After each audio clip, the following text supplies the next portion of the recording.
Jeez Louise. Oh, you're live now, Mike. Looks like. All right.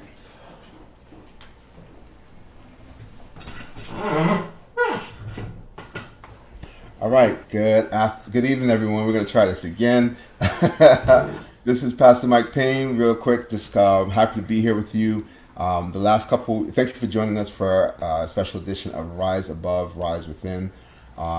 We have been having a little bit of technical difficulty, and just want to let you know we are going to go full throttle with our conversation today. We're happy to have our special guests today who want to share a little bit about some of the experiences that they've had. But before we do that, just kind of want to give you an idea of what's been happening the last couple of weeks. Last few weeks, we've been talking with some spiritual leaders and community leaders who have been sharing about their experiences with regards to racial injustice and how we're charging the church, particularly, to step out and be at the front line of this conversation. Recently, I've heard from various interracial couples, however, who've expressed how they've been trying to navigate through this process. And so we have some couples here who are going to share some of their stories, their experiences, challenges, successes, and encouragement to all of you as far as this season and time for our country. So we're grateful to God for these folks being here. And without further ado, we just want them to introduce themselves. I'm going to start off with my friend and brother Jason Blake and his wife Brooke to quickly introduce themselves. Hi, my name is Jason. I am originally from Maryland, and I went to ENC back in the day with Mike. And I'm Brooke, and I am from Texas, but I've been living here for about 7 years, and I also serve as an associate pastor at a Baptist church. Okay. And we're celebrating our 1-year anniversary just passed last month. All right. Awesome. Yeah. All right. Next, we have, I just recently met him. He is actually related to, he's the brother of our good friend, Dr. Sharice Taylor. Thankful for CJ and Meredith for being here with us. Want them to quickly introduce themselves. I'm CJ, a writer, speaker from Brooklyn, New York. We've been married for going on 6 years now. Yeah, okay. I'm Meredith. I'm from New York. Work in finance, currently on maternity leave. We have 2 little girls, 2 and 8 months, and a boy on the way in November. So. Awesome. All right. Cool. Now you remember this face. This brother was here with us for 2 weeks now before, and at first I was hesitant to invite him to come because I'm like, oh man, I'm just draining this guy. But he just gladly obliged to be with us, him and his wonderful wife. I've known them for many years. So Matt and Aisha, if you can introduce yourselves. Yeah, I'm Matt, pastor and college professor, and I'll let you introduce yourself. Hi, I'm Aisha. I'm actually a high school guidance counselor and also, obviously, the wife of Matt Thomas. Right. We have been married we're getting ready to celebrate our 11th anniversary in about a week and a half. So.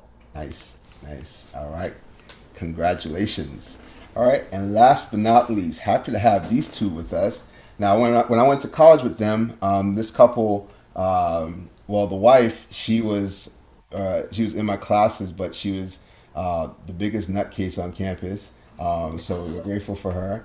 And then she happened to marry the quietest guy on campus. And so that was just like, wow, you know. But in all seriousness, they're just 2 beautiful people that we love to death, and we just thank God for them. Just want to have David and Jessica introduce themselves. Okay. I'm Jessica. This is the quiet David. He's still quiet. We've been married 19 years. Wow. Yeah. Awesome. Crazy. David grew up in Kenya. Went to Eastern Nazarene College, and we live in Raleigh, North Carolina. Nice. All right. Well, welcome all of you. Thank you for being here with us. And I just want to ask y'all, we're just going to go right into our questions today. If you could just tell us, how did y'all all meet? Did you meet, your spouses, and how did y'all connect? How did y'all get together? All right, tell us a little bit about that story real quick, and I'll let y'all just go ahead and start however you want to start. Actually, let me direct the room a little bit. So, let's start with CJ. Why don't you tell us a little about that? So we actually used to work together. It was both of our first jobs out of college. We were working at this financial firm, and if you've ever seen The Office, it was like that on steroids. So, in very Jim and Pam fashion, we looked at each other and said, "You're normal, I'm normal. Let's be friends." And that shit was awesome. Nice. Okay, all right. How about? Well, oh Lord, I'm scared to talk about this. David and Jessica, tell us about your story. Well, I'll tell it. So I was sitting in the cafeteria in college, minding my own business, and Jessica comes by with a friend. And her friend says to me, "Are you Joe's brother?" Joe was actually my brother on the same campus. And they had interacted with him.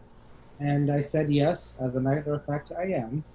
And Jessica's friend says, "I'm sorry."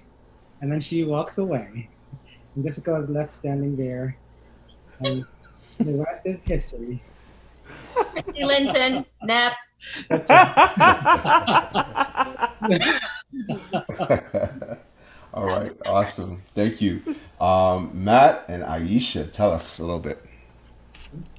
All right, so we met on the college campus of Eastern Nazarene College many years after I graduated from ENC. And so Matt had worked with a couple of my friends. And so he was, fishing around, asking questions about me. Eventually that got back to me, and we, would say hi to each other. And then we started hanging out a little bit. We're not going to say any names of friends who were like all up in the business trying to figure out what was going on. But eventually it got out that we were dating. And then we ended up getting engaged and married a year or so later. So awesome. All right. We won't say any names. All right. And Jason and Brooke, tell us a little bit about that. So Brooke walked up to me on the street and was like, "Can I holler at you?" And that was pretty much how That's not how it happened. That's what happened with me. Okay. We actually met online, and then we connected, and then didn't connect, and then connected with a mutual friend, and then didn't connect, and then connected, and so a couple of misconnections, and then a connection, and she had to remind me that we had talked before. So yeah. Okay. He didn't remember me. I didn't remember. Yeah. But I made sure from then on he remembered me. Oh, that typical Jason Blake. This guy, I tell you. Good job. But great. It's great to hear. Get a brief synopsis of your stories as to how y'all met. Let's get right to some heavy talk a little bit. I'm just curious, what kind of conversations, since everything's been happening, we saw Aubrey and Floyd. We saw these situations emerging, and now we're seeing so many different stories with regards to policing in our country, and then it is birthed into a bigger conversation about Black Lives Matter and racial injustice. What kind of conversations are y'all having as a couple with regards to racial injustice, or regarding racial injustice in this country and even in the church? What kind of conversations are y'all having? Let's start off with Matt and Aisha.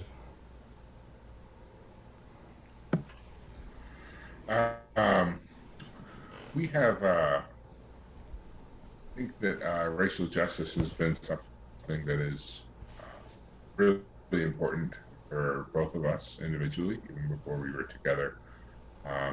And so, during these days, as really police brutality has come more into the public knowledge, right? I'm not convinced that what's going on now is anything new, right? It's something that's been going on historically, but it's coming more to the forefront of society, and more people are aware of it. And so we've often chatted about how we believe that the church needs to respond, and how we as a couple need to respond. certainly during days of a global pandemic, it's difficult. We have 3 young children. So going to rallies and protests, we have to negotiate, right? Do we bring them with us? Because we want to expose them, right, to acts of justice and what it actually means. Does only one of us go, right? And the other one stay home with the kids? And so it's just a lot of negotiating that we have to do, figuring these kind of things out. But I think at the end of the day, our heart has been in our conversations that the church needs to be taking the lead right now. Not trying to play catch up and not continuing to perpetuate ignorance and sinfulness and prejudice and racism. But the church needs to take the lead in fighting for justice. And I think that's something we're both deeply passionate about.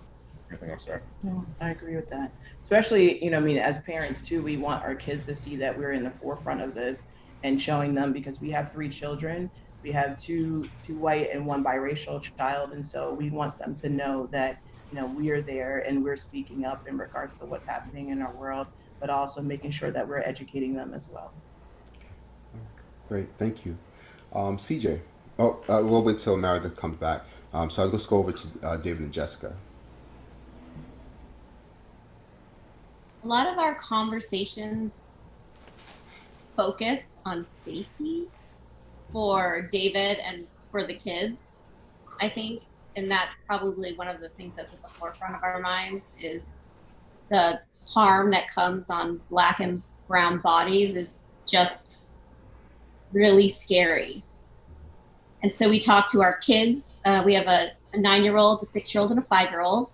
We talk to them a lot about safety for their bodies and how there are some people who think it's okay to touch and harm them. And a lot of times those people are white, like me. And sometimes those people are police officers. And so when we're out in public, we need them to stay near us and to pay attention for their safety. But then I think we also have conversations in general about how race historically has played out in this country and what that means for them. And we have a lot of confusion because they look at me and they look at my family, who are mostly white, and they say things like, but Mimi, who is their grandmother, Mimi is kind to us, but Mimi doesn't hurt us. And so there's a lot of working out like what's happening, how it's systemic, how it's big, and how we have to do our part. And we have stories like a lot of people do, experiencing racism and racial injustice. A lot of us do have stories about experiences with law enforcement. And so this year has been particularly traumatic when you just watch video after video after video of the violence. And so we've also talked about our part in all of this, the way we make a difference, and how we work hard to influence those in our spheres of influence. Yeah. I think the great things about kids is like they're not bound by the social norms around curiosity with things that you shouldn't be curious about, right? So they can ask both of us really poignant questions about what it means to be white and what it means to why we have Confederate statues right here in Raleigh and a few minutes from our house, and what does that mean? Like, why are they there? And why are we celebrating the fact that these people fought to enslave people who looks like their dad from the same continent as their father? So we have these kids who are just really good at being curious, and they don't feel bound by the way that maybe adults might feel bound. All right, that's good. That's good. Thank you. Oh, and our church talks about it too a lot. Okay, that's good. That's good. That's really great. How about Jason and Brooke? I think that one, being a newlywed couple, and being a black male that has grown up in a very diverse community, from church to school, to workplace, where maybe 70% of the time I am the minority, so I'm used to it. And I think what's been interesting is watching Brooke get used to being the minority around my family or some of my immediate friends. And so even though I have this mixture of friends, or even this is a community we live in, so her living in a predominantly white community and then moving to where I'm at now, and she can go into a place and there's like 80 black folks, and she feels like, oh, the attention's on me, and I'm like, hey, welcome to my world. So that said a lot. Welcome to my world.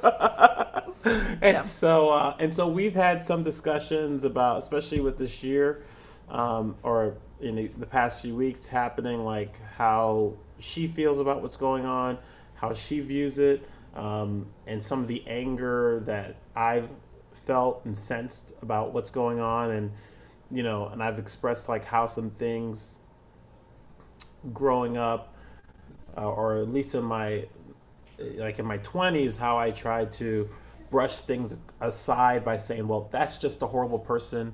They just don't know how to deal with people. They don't know any better. And then stepping back and having to realize, well, maybe the way they were treating me might not have been because they're just a horrible person, but because of who I am, and my skin color. So yeah, I think for me it's been processing, like understanding from a different point of view than I ever have had to in my life, and to listen a lot, and to learn. And then in my own processing of I'm a pretty empathetic person, but now it's like, no, that's my family, and grappling with it in a much closer place than I ever have before. And on my side, I do have two other cousins that are interracial couples as well, and so those dynamics have been interesting in the start, but I don't believe that any of them have ever felt misplaced, or singled out or something of the sort like that. No. Okay. Thank you, CJ and Meredith. Yeah. For us, I would say these conversations started in earnest in 2016. We remember that was the year of Philando Castile and Alton Sterling and Terrence Crutcher. And, when we started dating, it was very apparent, there were differences. I mean, I grew up in literally an all black world. I didn't meet my first white person on a peer level until college. She grew up in an all white world. And so we came together knowing that there were obvious differences there and there were obvious different experiences. But now, but it was 2016, and just seeing old video after video over and over, where the conversations really started for us. And I think now, fast forward, I've cried my eyes out. I'm probably in the stage of anger, and the conversation focuses so much around our kids now, around our kids in the church. What does a safe world look like for our two girls and our son? And then how is the church supposed to respond to this? Yeah, I mean, I would echo the sentiments of kind of our deep journey beginning really back in 2016. And then I'd say that the last couple of weeks in particular have just kind of been a bit of a roller coaster. I think, there's definitely been, conversations of deep sadness, of anger, of hope, of confusion, a lot of focus on what this all means as new parents, having little girls and a boy on the way. How do we protect them? Can we protect them? What does that look like? And kind of working through what each of our kind of upbringings and worldviews brings to that as well. So yeah, I'd say that's kind of just where we are at this current moment. Thank you so much, everyone, for sharing. As I'm listening to a lot of a lot of what you all shared, the big concern that seems to be on the table is how do we teach, or how do we get our children to see what's happening in our world and just kind of navigate through this whole process. And as I mentioned before, I know of interracial couples who are just trying to process through all this, work through all this. I want to ask you, what kind of words of encouragement? I'm pretty sure everyone has a case by case situation, but for our interracial couples with children, what kind of words of encouragement would you give? And this is for anybody to answer. If you don't feel if you don't feel to answer, that's fine. But what kind of words of encouragement would you give to interracial couples who may be struggling right now with this process as far as talking to their children? So we'll put that question out, and then I'll ask you a question kind of related to that afterwards. But what kind of words of encouragement would you give to parents who are struggling right now with this process of speaking with their children about what's happening in our world today and how to look ahead and navigate through this right now?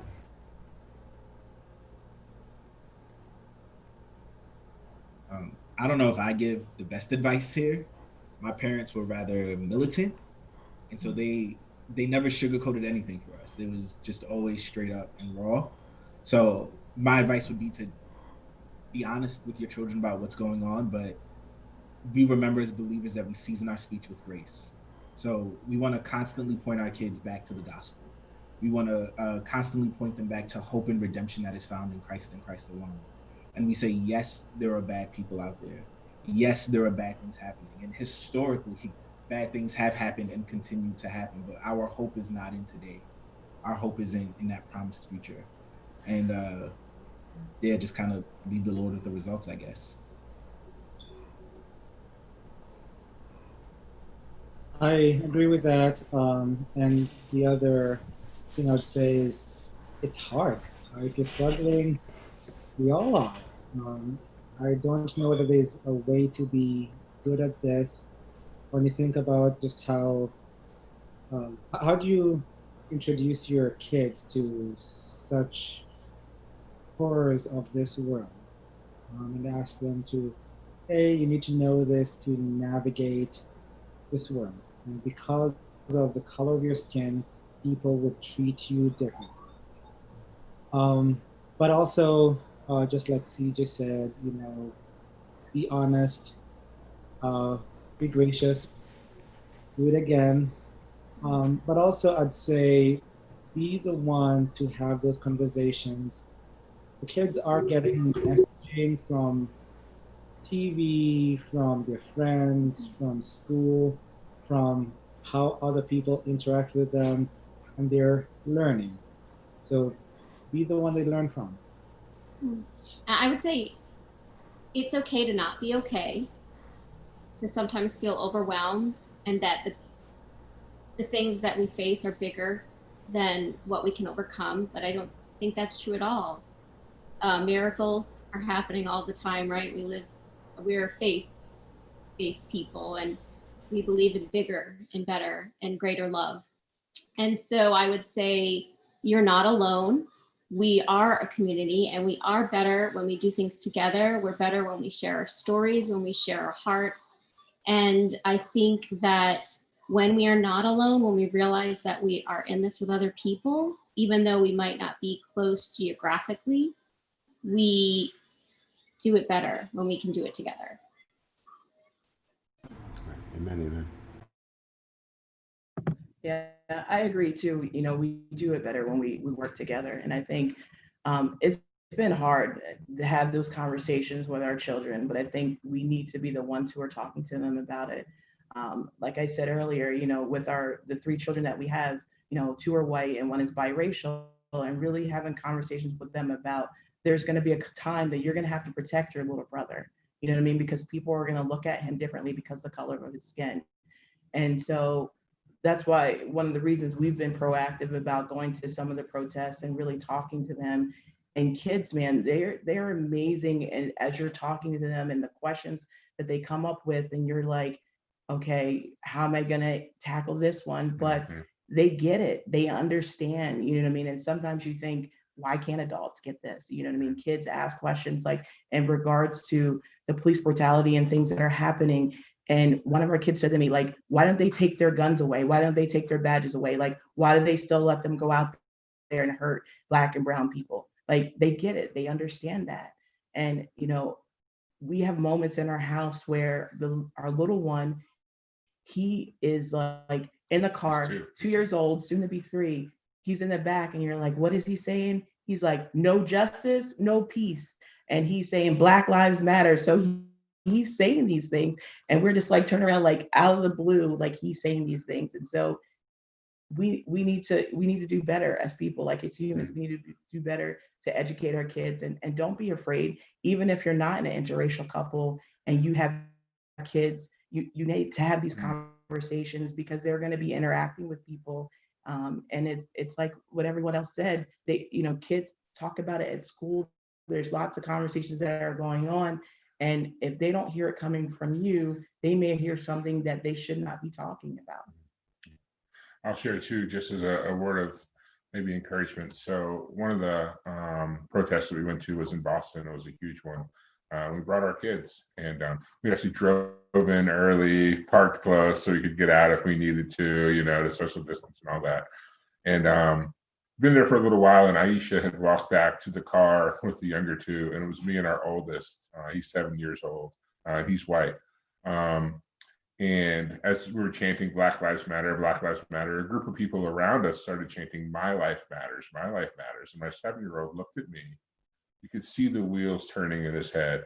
And then he started chanting, my baby brother's life matters, my mama's life matters. And it was a sacred moment, I think, for him to have that moment to express, surrounded by, you know, thousands of people, Black Lives Matter.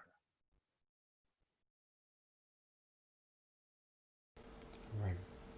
Well, thank you everyone for sharing that. The question I wanted to ask, I'm gonna save a little bit later, because it may incorporate some thoughts that will be pulled out from the next question that we ask.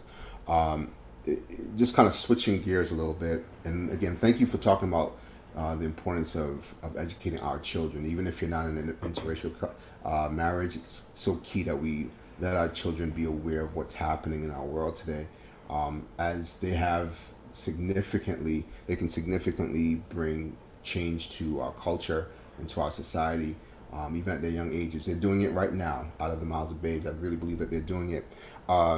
What have been some of the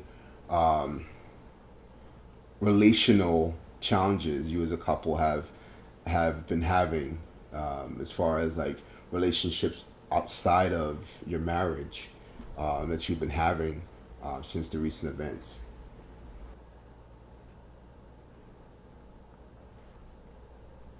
And anyone can start.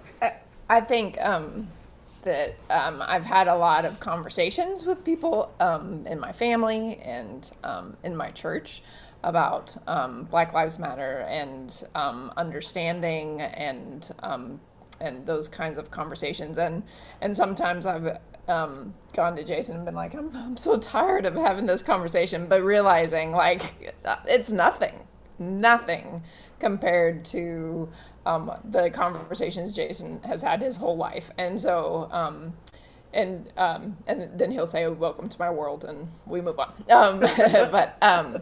But I mean, I think one thing that's really come home to me is that white people need to talk to white people about race, and that I have a renewed commitment to speak up and to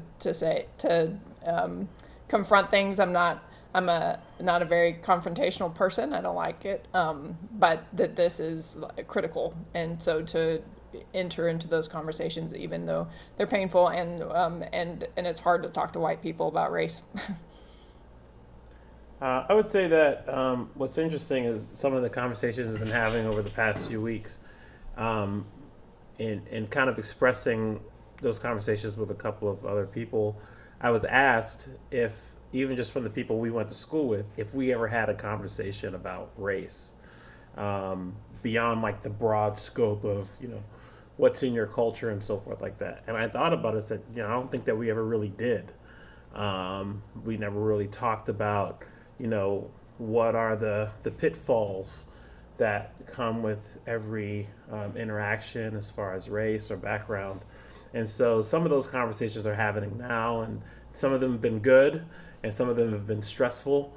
And in a lot of ways, it's like you're trying to prove to somebody who doesn't have to um, suffer from said issues that this is an issue that exists, and you're trying to prove to them your pain, and so you're defending your pain, and then if you're not careful, then it sounds like you're living in your pain, and that's where you stay.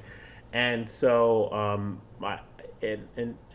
in one conversation I was having, and I said, you have the privilege of not knowing what I know. And so while you can walk away from this conversation and you can check out, I don't have that privilege of checking out. And so there is a double standard.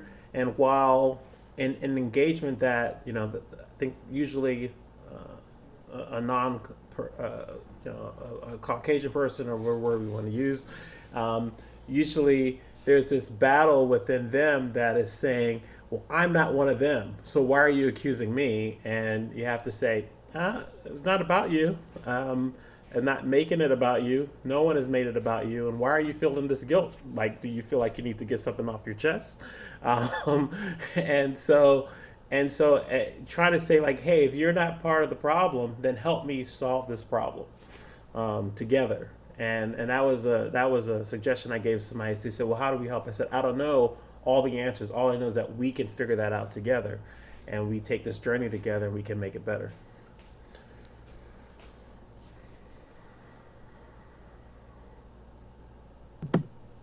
We'll go next. I think for me, the hardest part has been, with Matt being a pastor and being in our denomination, especially with social media, people are posting a lot of things, and it's tough.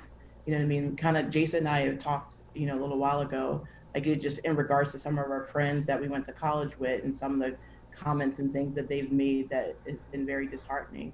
But for me, it's been very disheartening to see pastors within my denomination making comments, and that they're supposed to be the shepherd of their church and their flock is watching, and that they are making comments that if I was a part of their flock, I would not go back, because as someone who is Black, it would deter me from going back to their church because of the comments that they're making, which Matt and I both, will need to still engage with these people. And that's going to be the challenge for me, is in engaging with these people who are making these comments and statements on social media, thinking that it's okay. Yeah, and that's she just named attention, right? I still got to see these people at district events, at district assembly. I think the only hope for me is just remembering that at times Jesus threw over tables, so you got to do what you got to do sometimes. Some part of it will be like you talking to my wife. It'll be one of those flip the table.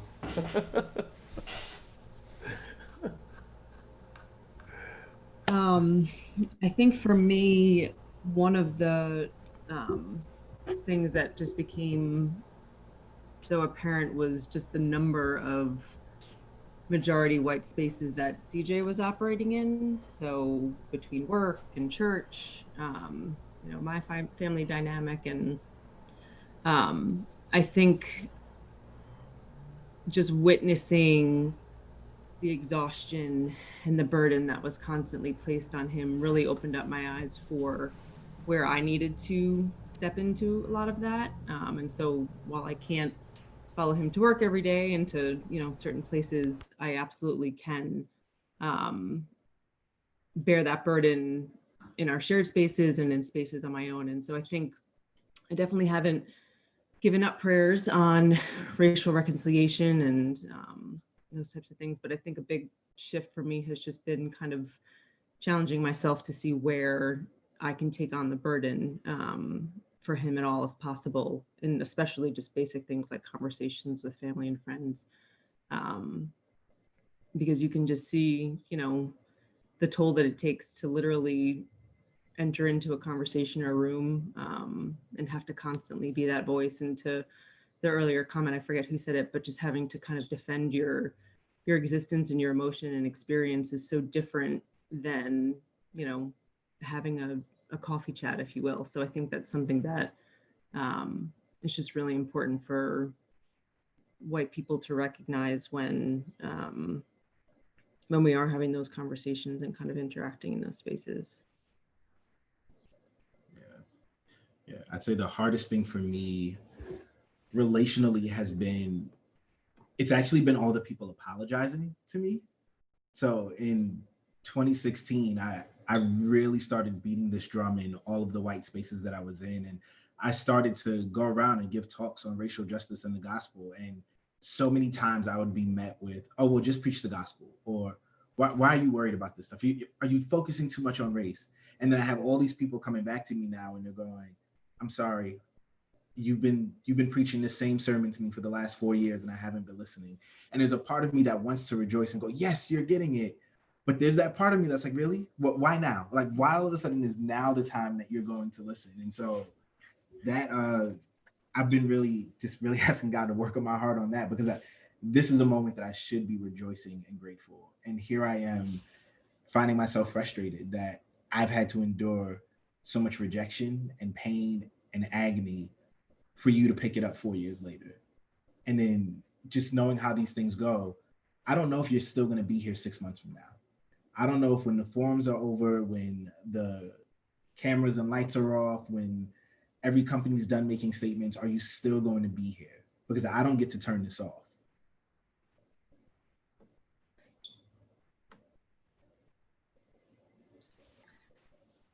So I think for us, or for me, I should say, as the person raced as white, I think part of it is the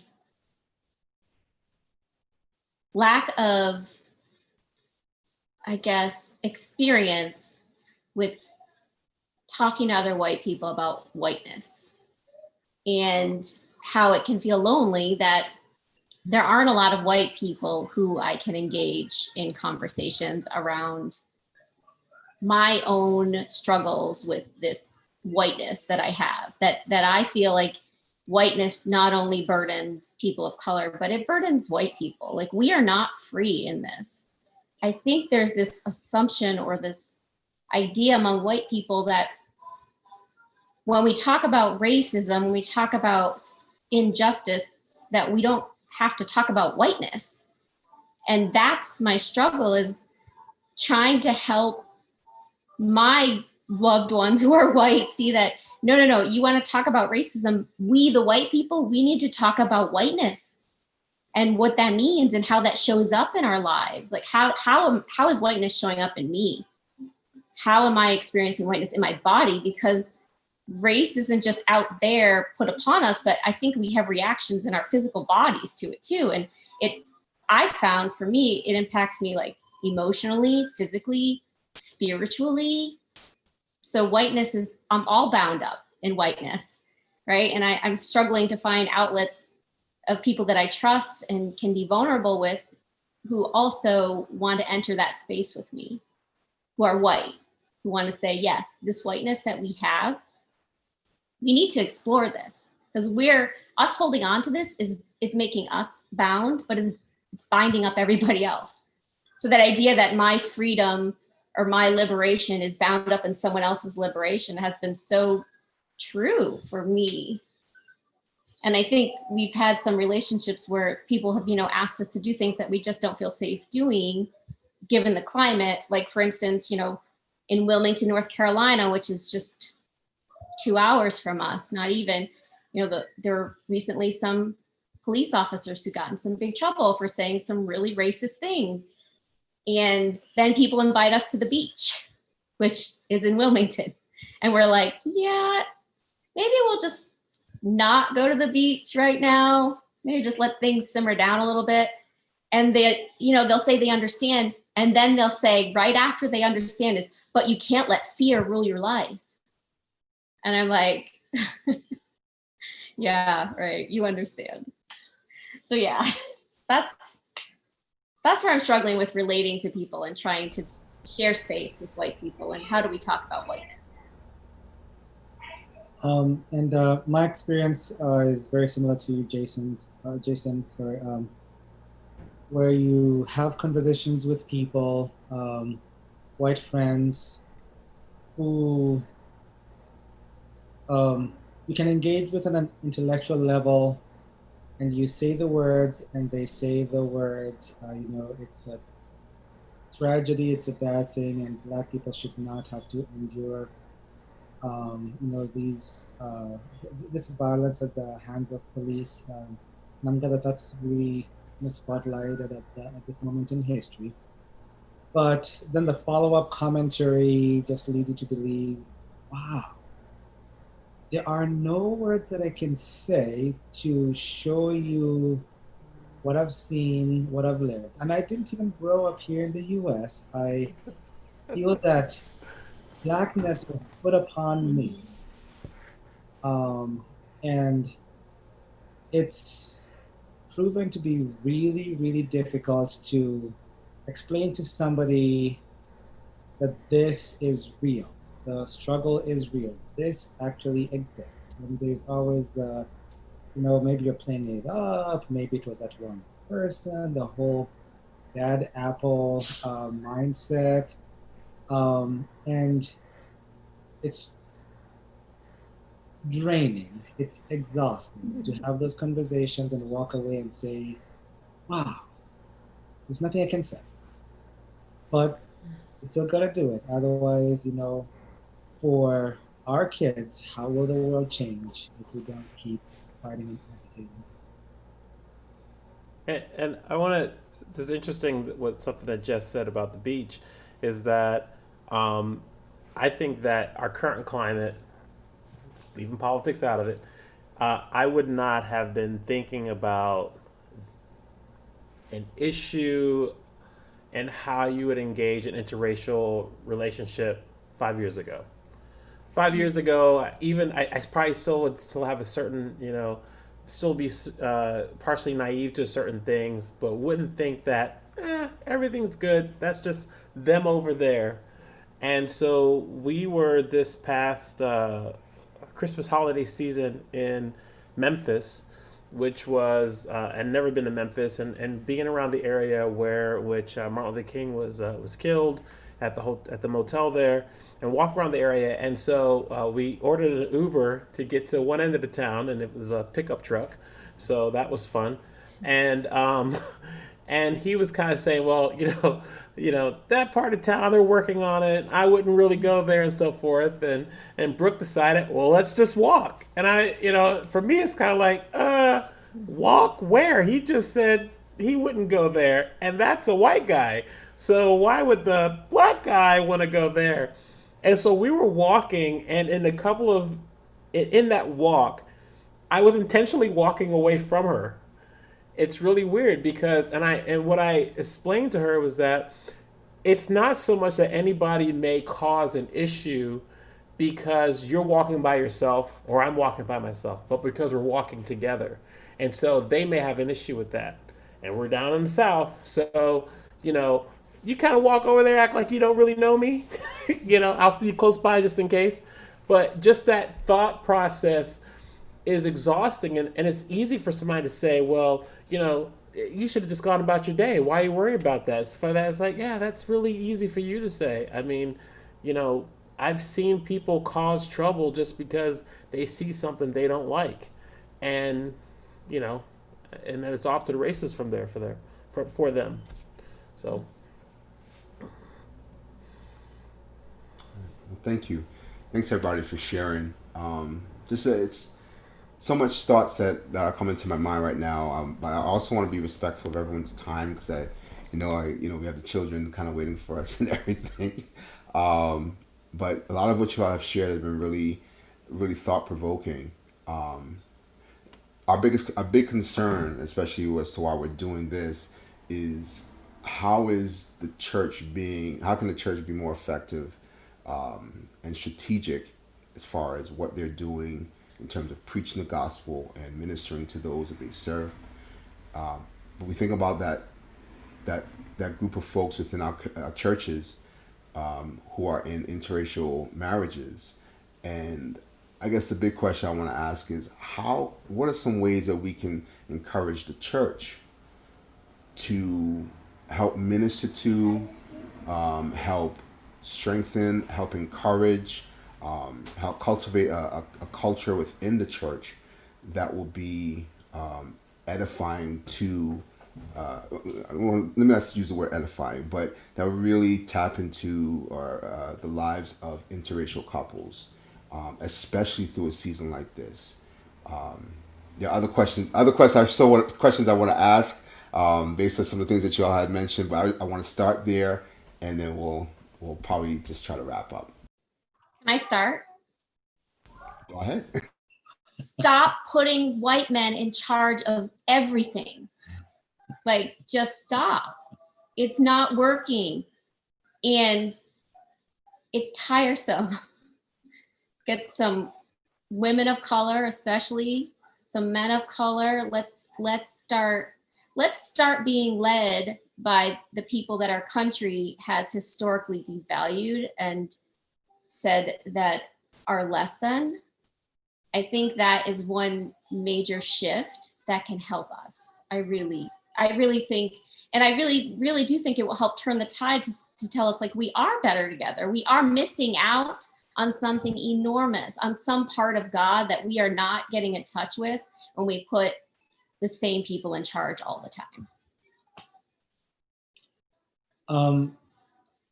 I'll summarize my thoughts in 2 words. I'll begin by saying humility. As a church, we are not experts in race just because we are church. And the humility of realizing that we need to learn because we have gotten it so wrong. Look at American history. Look at the fact that, the Bible was used to justify slavery when it all began. Look at the Jim Crow South and look at how the Bible and the church basically existed through that whole time, and did not, in my view, do enough. And a lot of people believe that they were seeking God, faithful to God. Look how wrong we've been. And the humility of seeing that and saying, I'm willing to learn because I probably still have it wrong. And the second word is commitment, to say something has to change. The status quo is just not acceptable. We are harming each other if we tolerate the lack of change. Just say, you know what, we're gonna learn. We're gonna do things different. We will not harm each other.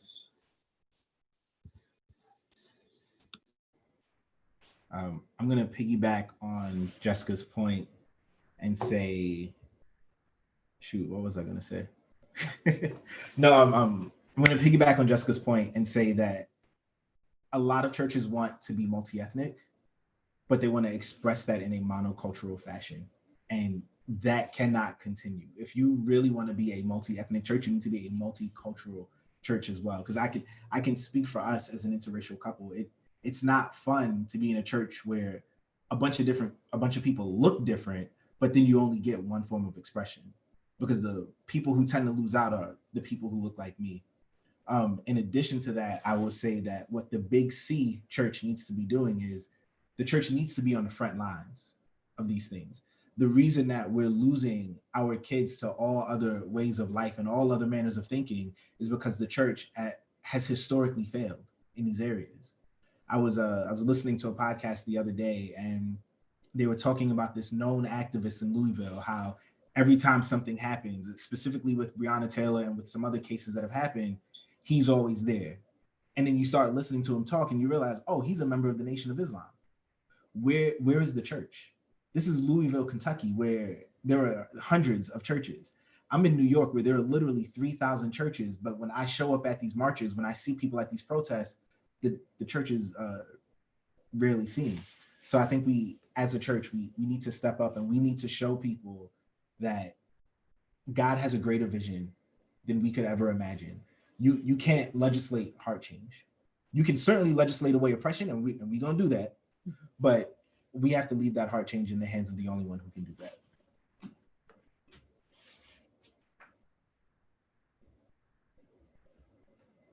Yeah. I would pick, been listening to this podcast of whatever you want to call it for the past couple weeks, and Matt has made some really great home runs that really stuck out to me. And one of the things he said or asked is like, why is the church just talking about it now? Why hasn't it been talked about all this time? Why is the church waiting for something to happen to have this like coming to Jesus moment? And I think that the church should be talking about it, and they should be having hard conversations about it. And what's happening is that churches tend to talk about it, but they only go so far. They don't want to infringe upon anybody's feelings. They don't want to lose the population and someone leaves the church. And the churches need to be in cahoots together. So when you leave the church and you go somewhere else because you didn't like what the pastor said, that pastor's saying the same thing. And at the end of the day, you're going to be left out in the cold wondering, like, why am I still not getting it?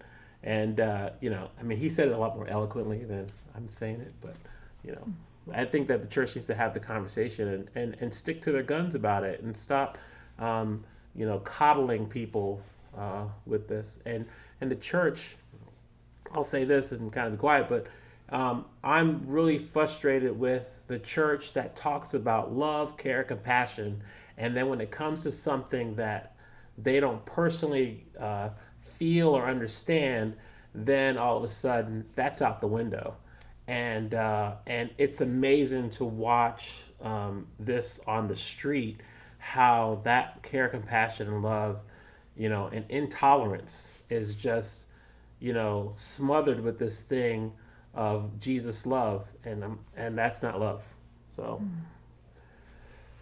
yes, similarly, I think because I come from a predominantly white tradition and churches, that we need to be having the hard conversations. And there was a Black pastor a few years ago that had a really prophetic voice that I have not forgotten. And we were in a gathering, mostly white pastors, and he just said, "You know what? I'm tired of having lunch. And until you start grieving with us, then let's stop having lunch." And I think that that's important, because as a white church, you get to February and you're like, "Oh, we did the thing with the Black church, and let's move on." And you move on, and let's stop having lunch until we can take it to heart, until we feel what all God's people feel. Then let's stop pretending, and let's do hard work until we can get there. That's my opinion. Yeah, I agree. I agree with what you're saying. I also think, we can have the hard conversations, we can read the books, we could do all that, but it's time for the church to mobilize. It's time for the church to take action, because we sit back and we have these conversations and it stays within the four walls. It needs to get outside the four walls, and people need to be there. They need to sit, they need to listen, they need to have these conversations and figure out what's happening with Black and brown people and how can we be there to support them. Even if you don't have the words, sit and listen and help, because we need you. Yeah, Mike, I could probably talk about this for like an hour, so I ain't gonna do that to you. But let's be real. The white evangelical church is dying. People are leaving it in droves because we've hitched our wagon to the Trump train. Like, I'm good. Maybe you don't want to get too political on here, but I'm going to be real. Like, the white evangelical church is dying, and I think that's probably a good thing, because I think the Spirit is breathing new life into the church. But it's going to take pruning some branches. It's going to take death for life to come. And, a mentor of mine told me many years ago that the concept of a Christian institution is an oxymoron. Christian implies self-sacrifice, institution implies self-preservation. So too many churches are more concerned with surviving with their institution than they are actually preaching the gospel and living out this faith. We need to turn from that. We need to repent. We need to change. We need to proclaim the good news. We need to march in the streets, hold rallies, hold vigils. And just a couple of days, members of my church are going to be colored in sidewalks all over Quincy City Hall, reminding folks that Black lives matter. And so I think we need to be intentional. We need to be intentional to challenge the status quo, to push back against what's happening. And for the sake of the church, the church has gotten it wrong for too long. And it's time for the church to change. The time is now. And unfortunately, the church has been asleep for too long. And I get it. It can be, CJ, as you were saying, it can be frustrating to see people who are just waking up now after you've been telling them for years about what God is doing. That can be frustrating. That can be overwhelming. It can be discouraging. And yet, I see a movement now. I see an increased awareness of police brutality. I see at least more everyday white folks willing to at least think about this stuff and have a conversation. And in some way, we want to be cautiously optimistic because we don't know if they're up for it. We don't know if the church is just going to say, "Oh, we'll do this for a while, and then we're going to go back to trying to survive." But I think we need to push ahead. I think we need to preach the gospel in the whole gospel, right? The gospel that is freedom for the oppressed, freedom from the captive, recovery of sight to the blind, the gospel that Jesus preached. A Middle Eastern person of color who invited us to follow after him. That's the gospel that we need to preach and live out. Amen. Thank you so much for sharing. Something I've been some months ago I've been sharing with a lot of folks is that sometimes God will shake our reality in order to get us aligned with what His will is. And we've experienced COVID-19, and God has just opened our eyes to the fact that the church can't be locked or boxed into these four walls. And now we've been challenged to look at ourselves and say how are we truly dealing with some of the hidden evil that's been existing. So, I'm thankful to God for some of the shaking that's happening in a lot of our lives and a lot of the systems that have been existing within the church.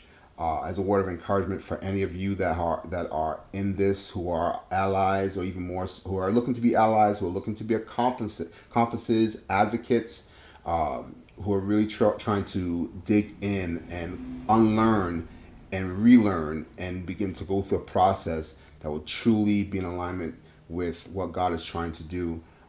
We just encourage you, just do not think in terms of just racing to just get all you can and just act like it's nothing, but continue to learn, continue to act, continue to listen.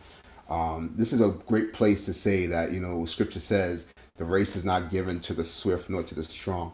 That it's really not a sprint, it's a marathon, it's a journey. And we invite you to journey with these with people of color, with these couples here and couples in your church who are saying these, who are expressing these thoughts. They're not just expressing them from here. It's really that God is trying to do something, as Pastor Matt said. God is doing something tremendously new. Pastor Matt, you may love this, or you all may love this, but it's ironic. On New Year's Eve, if ever you get a chance, check out a gentleman by the name of Pastor YPJ Miller. Really great guy. God had given him a prophetic word on New Year's Eve last year that we will be in this season dealing with issues of racial injustice. and how it will affect the church. And a lot of things are being exposed right now, but Pastor Matt, you said it so beautifully. The white evangelical church is just trying to survive, trying to get through. Things are changing. We know how God celebrates color. I want to say thank you to all of you beautiful people for being here. You're more than welcome to send me a cake or something like that if you want, because I know. We are so grateful for you. We thank you for sharing from your experiences. And by all means, we invite any of you that's listening to connect with them, send them words of encouragement, or if you know of interracial couples in your church, like connect with them, like and let them know that you are standing with them, and that you want to listen to them, you want to support them, because you do not know what's happening in their world. You may not know, excuse me. So just encourage them. I just want to give you two quick announcements. The first one is that last week I talked about it, and we went ahead and did it. There's a special page, a special group that we set up on Facebook that we want to invite you to go ahead and join. Everybody can just join it. The group is called Rise Above, Rise Within, The Bridge. And basically that group is just a resource hub. We want to hear stories. We want to get book ideas, whatever ideas, videos, encouragements, whatever you want to post that will help encourage the church to strategize, the church to be in action, the church to learn, the church to relearn, to unlearn, whatever it is. We want you to share that. This is not a debate page, all right? So if you're coming in, bringing your nonsense, leave it out, all right? Come with your good stuff. And let's celebrate each other's posts. Let's celebrate the idea that Black Lives Matter. And we also want to keep in mind that right now we're in the midst of a pandemic that's arising quickly. So we also want to lend some encouragement in that area as well. But we really want to have a resource hub for you all. So just look it up. I'll be inviting folks. But if you find it, just look it up. It's called Rise Above, Rise Within, The Bridge. Again, Rise Above, Rise Within, The Bridge. Just hop on, say, let's join the group. You're welcome to do that. And let's just post. We're going to be posting some of the books that were mentioned in all these broadcasts. We'll give you Pastor Matt and Pastor CJ's numbers as they can preach the house down. And special events, anything that we can just resource you with, and we invite you to share as well as much as you can. The other thing is that next week will be our last broadcast for these sessions. All right, the last broadcast will probably just go back and as I'm looking at the page right now, I'm getting a lot of people joining the group. That's awesome. Thank you. We next week will be our last broadcast, but it's gonna be another special one, because we are calling all the ladies to come up on this page. We're gonna have a group of ladies just to come on and just talk it out. We want to talk about Breonna Taylor. We want to talk about Sandra Bland. We want to talk about the fact that there's wage disparity still existing in our community, and we need to talk about how the church really needs to not just minister to, but allow our women of color particularly, to be able to minister within our churches, be able to serve in our churches effectively, and they have a big voice. And we know of some women who are doing their thing. We have 4 right here who shared today. You heard their voices. Don't mess with Jessica. She'll punch you in the face whenever she likes. And I said Pastor CJ and Pastor Matt, but don't get it twisted. Brooke can preach too. All right, you heard me right. Brooke is awesome. That's my sister-in-law. I love her to death. They're all my sisters. I just got to meet Meredith, and she, I can see she's happy. I see that CJ's happy, and they are doing wonderful. So we invite you to join us next week, as we will be just really going in as far as with our ladies. I won't be there. No, not I. So you know how that goes. But thank you so much for joining us, and you all have a blessed week. Thank you again to our guests, and we will see you next week. God bless. Love you guys. Bye.